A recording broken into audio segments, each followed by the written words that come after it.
चंद्रशेखर जी। धन्यवाद सभापति जी। राष्ट्रपति जी के अभिभाषण पे मुझे आपने मेरी बात रखने का मौका दिया।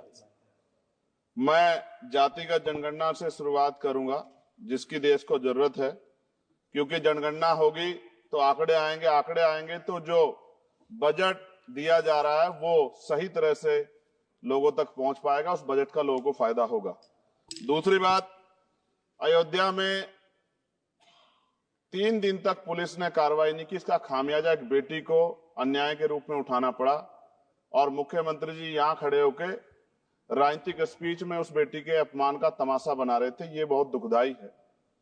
साथ साथ कुंभ में जिनकी जान गई उनको मैं श्रद्धांजलि देता हूं और मुख्यमंत्री जी को आपके माध्यम से कहता हूं कि वो सूची दे दे तो मुआवजा सब लोगों तक पहुंच जाए। बहुत अच्छी बात है। एक आईना सर मुझे दिखाना है देश भर की सरकारों को। यही बागपत के एक बच्चे ने न्याय नहीं मिला सर, आत्महत्या कर ली पार्लियामेंट के सामने, जितेंद्र ने।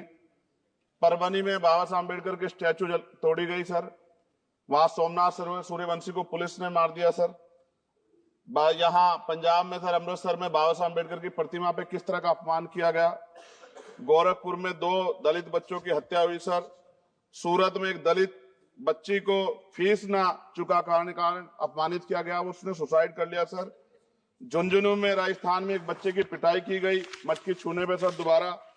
कठुआ जम्मू में सर एक नाबालिग बच्ची का सामूहिक बलात्कार किया गया सर। साथ साथ सहारनपुर में भूमाफियाओं ने शमशान की भूमि को देवबंद में सर जबरन कब्जा करने की कोशिश की, गोलीबारी की सर। आजमगढ़ में सूरज की हत्या सर हो गई और पुलिस बचाने काम करे अपराधियों को। सर SC/ST को पहले जमीन मिलती थी पट्टों के रूप में, कई सरकार ने दी।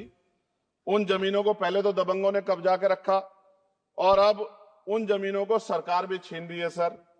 शहर में रहने वालों को SC/ST को आवासीय पट्टे दिए जाने चाहिए। आजादी के 75 साल भी घर नहीं है, बाद भी SC/ST के बच्चों को जो स्कॉलरशिप दी जाती थी, केंद्र और राज्य का आपसी विवाद है कि 60% आप दोगे, 40 हम देंगे। इस चक्कर में कई बार स्कॉलरशिप सब नहीं समय पहुंचती, मानसिक प्रताड़ना होती है, स्कूल परेशान करते हैं, कॉलेज। इसलिए मेरी राय है सर कि 0 बैलेंस पे उन बच्चों का एडमिशन कराया जाए। जब सरकार कुछ करना ही चाहती तो बच्चों को फायदा हो जाए। और देश भर में सर बहुत सारे छात्रावास बने हैं, लेकिन उन छात्रावास की स्थिति ऐसी है जर्जर, जैसे हमारे स्कूलों की है। इन छात्रावास का जीर्णोद्धार करा जाए, उनकी रख रखाव का ख्याल रखा जाए, क्योंकि यहाँ देश का भविष्य तैयार हो रहा है।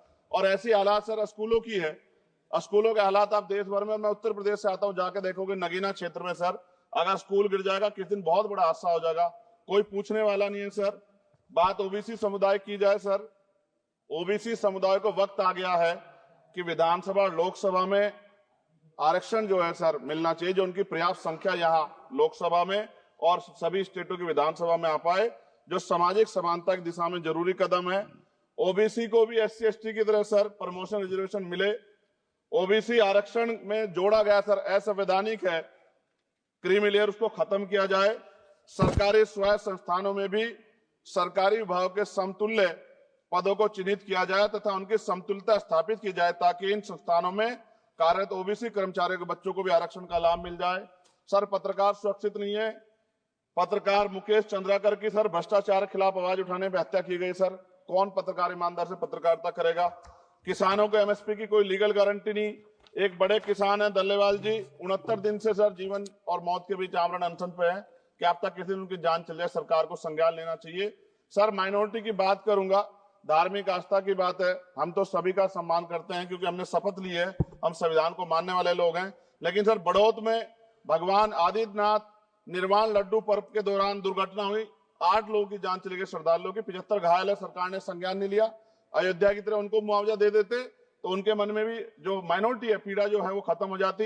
न्यायालय द्वारा पारित आदेश के बावजूद जैन समाज को जैन महातीर्थ गिरनार जूनागढ़ गुजरात पे पूजा करने रोका जाए, जो उनके मौलिक अधिकार का उल्लंघन है सर। बरेली में सार्वजनिक रूप से हजरत पैगंबर मोहम्मद साहब के खिलाफ सार्वजनिक अपमानित गाने चलाए गए। क्या सर मुसलमानों की धार्मिक आस्था का सम्मान नहीं होना चाहिए? उनका भी तो आजादी में योगदान है। और इनको अपराधियों किसका संरक्षण की खुलेआम इतने इस तरह गाने बजा के अपमानित कर रहे हैं।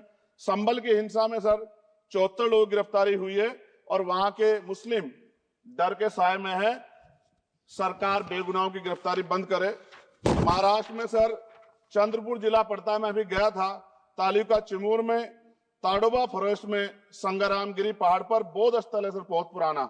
वहां बौद्ध भिक्षु को सरकार बिजली नहीं देती, रास्ता नहीं देती, और इतनी बुरी हालत में उनकी धार्मिक आस्था क्या है सर, तथागत बुद्ध की ज्ञान स्थली होने के कारण बोध गया में बौद्ध धर्म के अनुयायियों के लिए जो बहुत महत्वपूर्ण स्थल है सर, इस स्थल पर अवैध कब्जा हटवाकर बौद्ध धर्म के अनुयायियों को सौंपा जाए। उनमें बड़ी चिंता, देश विदेश से लोग आते हैं, तो यहाँ हमारे देश की छवि भी खराब हो रही है। और अभी 12 फरवरी को सदगुरु रविदास जी महाराज की जयंती है और 14 अप्रैल को बाबा साहब अम्बेडकर की, 11 अप्रैल को राष्ट्रपिता ज्योतिबा फुले, इनको मानने वाले लोग नए कार्यक्रम करना चाहते हैं। अभी जिस विचार की सरकार है सर, वो तो कोई कार्यक्रम कर लें, लेकिन अगर ये कार्यक्रम करना चाहते हैं तो इनको कोई छूट नहीं है और नई परमिशन नहीं मिल रही। खत्म करूंगा सर, अंत में थोड़ा सा और रह गया सर, इसको खत्म करूंगा। लेकिन सर मैं जानना चाहता हूं, क्या सरकारी पैसे पे एक ही धर्म का अधिकार है? दूसरे धर्म के धार्मिक आयोजनों पे अभी कुंभ में 7,500 करोड़ रुपए खर्च किया आपने। आप रविदास जयंती पे कितना खर्च करेंगे? आप 14 अप्रैल को डॉक्टर बाबा साहब अम्बेडकर जिनकी जय जयकार होती है, उन पे कितना खर्च करेंगे? और उनके विचारों को आगे बढ़ाने के लिए आप क्या सहयोग करेंगे? ये सवाल बहुत बड़ा है। और अंत में सर मुझे आपसे, आपके माध्यम से सरकारों को कहना है सर, क्या इस देश से दलितों, मुसलमानों, पिछड़ों, आदिवासियों को निकाल देना चाहती है सरकार? जिस तरह से उनके अधिकारों को, स्कॉलरशिप को, उनकी पढ़ाई को, हेल्थ सिस्टम में कोई पैसा नहीं खर्च हो रहा है, क्या उनको निकाल के इस देश को ऐसा देश बनाना चाहते हैं जहां कुछ ही धर्म के लोग रहेंगे? सर मैं ये कहना चाहता हूं, देश सबका है, और अगर सरकार ये तय करके बैठ गई कि वो दलितों, मुसलमानों को, पिछड़ों को, आदिवासियों को निकाल देगी, तो सर ये संभव नहीं। इतनी बड़ी आबादी है, हम अम्बेडकरवादी लोग उनके पक्ष में खड़े हैं, क्योंकि हमने शपथ ली है कि हम हर व्यक्ति का संरक्षण करेंगे। और मैं आपके माध्यम से सरकार को चेतावनी के तौर पर कहना चाहता हूं, सरकार अपनी इस आदत में सुधार करे, वरना इसके परिणाम सड़कों में बहुत भारी होंगे। अगर मुसलमानों को, दलितों को आप लोग निकालने के बारे में सोचोगे और उनकी धार्मिक आस्था का अपमान करोगे, तो ये हम लोग किसी कीमत पे बर्दाश्त नहीं करेंगे। मैं आपका धन्यवाद करूंगा सर, लेकिन साथ साथ मैं ये भी कहूंगा सर, और सर खत्म कर रहा हूं सर, 10 सेकंड में खत्म कर रहा हूं सर, आप आदेश करेंगे तो खत्म कर दूंगा। खत्म कर दीजिए, एक सेंटेंस बोलिए। 10 सेकंड में खत्म कर दूं सर, एक सेंटेंस में 10 सेकंड भी आएगा, बोलिए। सर मैं बस ये कहना चाहता हूं कि सरकार सभी का ध्यान रखे और उनमें भी गरीबों का ज्यादा ध्यान रखे, क्योंकि सर अभी जेब कटाई हुई, 2800 रुपए का टिकट है सर इलाहाबाद का, 56,000 रुपए का था सर। मैंने मंत्री जी से कहा, तब जाके उन्होंने संज्ञान लिया, तब आधे रेट हुए। इसलिए कह रहा हूं, धर्म के नाम पे धंधा और लूट नहीं होनी चाहिए सर, इसकी जिम्मेदारी सरकार की। धन्यवाद सर।